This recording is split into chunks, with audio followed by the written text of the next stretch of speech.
Kenya's political landscape is shifting, and not quietly. A major opposition party, once united under a legendary leader, now faces deep internal conflict.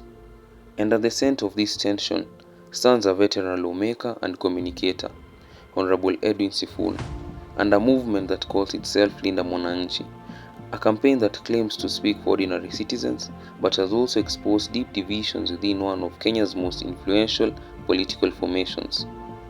So today on Bruised and Covered, we examine where this faction came from, why it matters, and what it reveals about the future of Kenyan politics.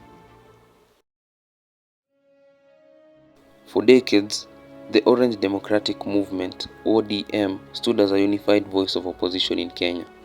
Its leader, Raila Odinga, was not just a politician, but a symbol, a rallying point for voters across regions.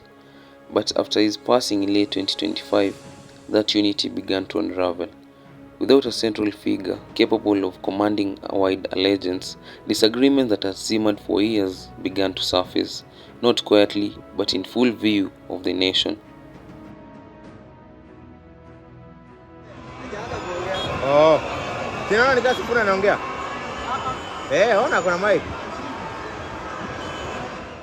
Early this year, a new initiative began to gain attention, known as Linda Mwananchi.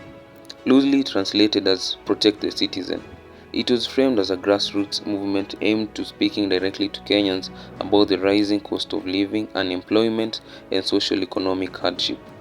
Prominent figures such as Senator Edwin Sifuna and the Member of Parliament Babu Owino were identified with the efforts.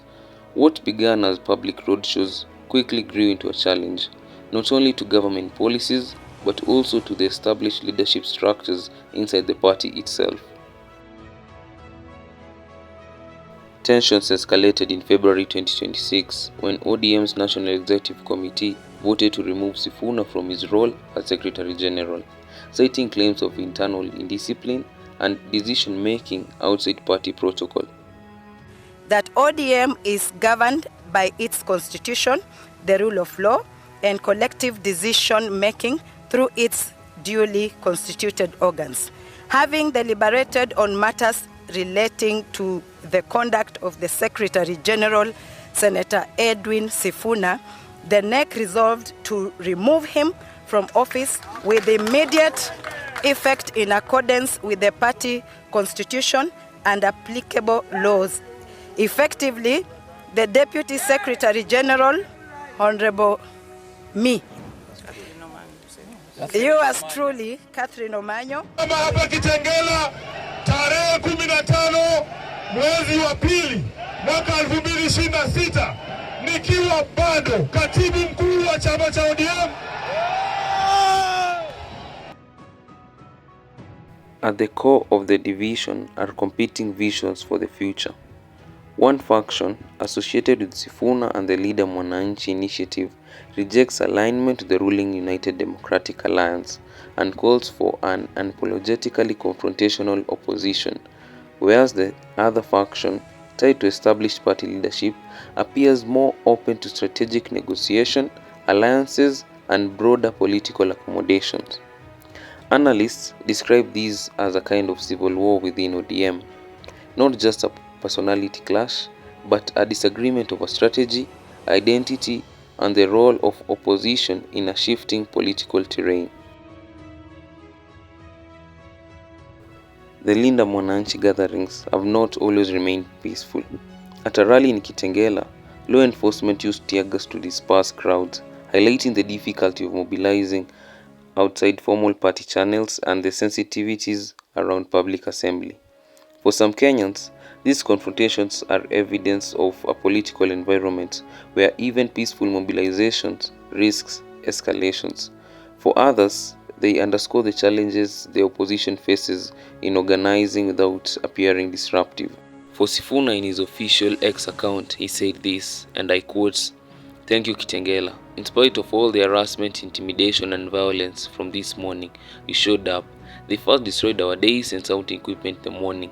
The state goons have now tear-gassed a peaceful assembly and brought it into an abrupt end.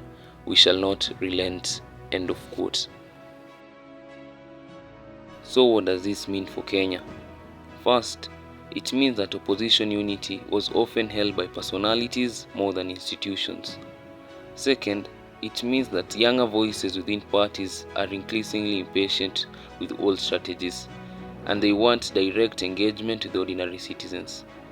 Third, it means that legal institutional mechanisms now play a prominent role in intra-party battles and not just public campaign flows. In a country where political alliances shift with every election cycle, the current contest inside one of the largest political parties is more than titles and offices. It's about who speaks for ordinary citizens and how politics adapt in the absence of towering personalities. Whether Sifuna's faction ultimately strengthens or weakens ODM's future, the existence of movements like Linda Mwananchi suggests that Kenyan politics is no longer content to operate only behind closed doors. Ordinary citizens want to be addressed. They want urgency. They want a voice.